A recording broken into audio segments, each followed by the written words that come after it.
তো hello viewers, আসসালামু আলাইকুম। কেমন আছেন সবাই? আশা করি সবাই অনেক অনেক ভালো আছেন। আজকে আপনাদের সাথে যে বিষয় নিয়ে কথা বলবো তা হচ্ছে গিয়ে কম খরচে স্বল্প খরচে কিভাবে আপনি ইনকিউবেটর তৈরি করবেন। প্রথমে আমি আপনাদেরকে দেখাবো, ইনকিউবেটরটা দেখাবো। 1 মিনিটের ছোট একটা ভিডিও দেখাবো। এরপরে আমি বলবো আপনারা কিভাবে ইনকিউবেটর তৈরি করবেন। সম্পূর্ণ ভিডিওটি দেখার জন্য আপনাদের কাছে রিকোয়েস্ট রইল, সম্পূর্ণ ভিডিওটি দেখবেন, না হলে কিন্তু আপনারা বুঝতে পারবেন না। তো আর কথা বলবো না, ভিডিওটি শুরু করা যাক। ভিডিওটি শুরু করার আগে আপনাদের কাছে একটাই রিকোয়েস্ট থাকবে, আমার রিয়াদ এগ্রো ফার্ম চ্যানেল আপনি সাবস্ক্রাইব করে না থাকলে অবশ্যই চ্যানেলটিকে সাবস্ক্রাইব করে দিবেন।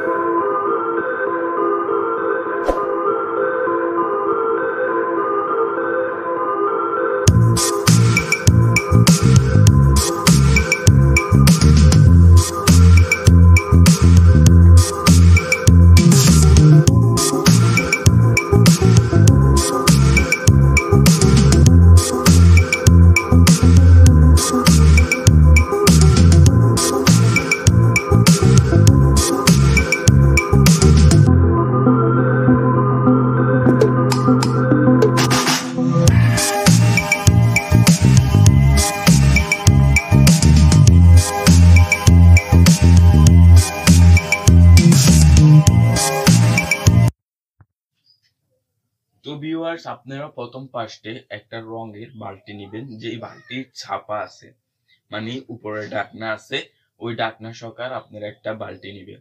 নেওয়ার পরে যে কাজটা করবেন তা হচ্ছে গিয়ে আপনারা প্রথমত আপনাদেরকে বলি কি কি লাগবে। আপনাদের একটা রেগুলেটর লাগবে, একটা হোল্ডার লাগবে, কিছু তার লাগবে, একটা সাইড ওয়ার্ল্ডের লাইট লাগবে, সাথে আপনার কিছু বোতলের কাঠ লাগবে। প্রথমে বলি, আপনি উপরের যে ঢাকনাটা আছে ওখানে আপনি লাইট এবং রেগুলেটর ফিট থাকবে। এবার আসুন, রেগুলেটর কেন দিব? রেগুলেটর দিয়ে আপনি তাপমাত্রা কিন্তু কন্ট্রোল করতে পারবেন। আপনার ইনকিউবেটরে যখন তাপমাত্রা 37.7 এর উপরে এবং 35.1 এর উপরে নিচে সাধারণত রাখতে হয়। যদি আপনি 37 এর বেশি হয়ে যায়, 37.7 এর বেশি হয়ে যায়, তাহলে আপনি রেগুলেটরকে কমাই দিলে আপনার বাল্বের তাপটাও কিন্তু কমে যাবে। এতে আপনার অটোমেটিকই এক হিসাবে তাপমাত্রা কন্ট্রোল করতে পারবেন। আপনি ওই পাশে একটু লিখে রাখবেন যে কত ডিগ্রি অ্যাঙ্গেলে ঘুরালে বা কত হিটে দিলে আপনার তাপমাত্রা কতটুকু থাকে, যতটুকু থাকে তাহলে আপনি অতটুকু রেগুলেটরটাকে ঘুরিয়ে দিলে আপনার তাপমাত্রাটা সঠিকভাবে থাকবে।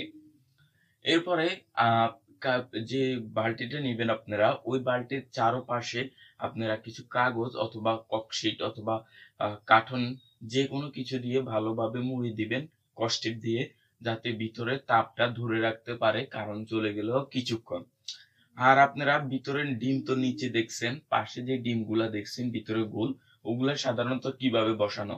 এগুলা সাধারণত হচ্ছে আপনার বোতলের যে মুখা আছে ওই মুখাকে আপনি সুন্দর করে কেটে চুপার গুলো দিয়ে আপনারা যে কোনো লাসা ফেভিকল হবে না, চুপার গুলো বা কোনো হার্ড লাসা দিয়ে আপনারা এগুলো একটা একটা করে গোল করে বসায় দিবেন। আর ডিমের গায়ে ক্রস চিহ্ন আপনারা দেখছেন, ক্রস চিহ্ন একবার উপরে রাখবেন, একবার নিচে রাখবেন, এটা তো আমার সম্পূর্ণ ভিডিওতে বলাই আছে। আর মাঝখান বরাবর যে সাদা বাটিটা দেখছেন ওইটা আহ সাধারণত হচ্ছে গিয়ে ওইটা আপনার পানির বাটি, ওখানে আপনি আর্দ্রতার জন্য দিবেন। আর যে মিটারটা আছে ওই মিটারটা আপনারা, আমার কাছে নেই, আপনারা বাইরে কোনো জায়গা থেকে সংগ্রহ করে নিবেন। ইলেকট্রিক দোকানে পাবেন না, এটা আপনারা শুধুমাত্র যারা ইনকিউবেটর তৈরি করে তাদের দোকানেই পাবেন। তো আশা করি আপনারা বুঝতে পারছেন যে কিভাবে ইনকিউবেটরটিকে তৈরি করেছি। যদি বুঝতে না পারেন, প্র্যাকটিক্যালি আমার হাতে করে করে আপনাদেরকে দেখাতে হয়, তাহলে অবশ্যই কমেন্টে জানাবেন, আমি প্র্যাকটিক্যালি তৈরি করে আপনাদেরকে দেখাবো। তো আজকের মতো এখানে বিদায়। ভালো থাকবেন, সুস্থ থাকবেন, দেখা হবে আরেকটা ভিডিওতে। আল্লাহ হাফেজ।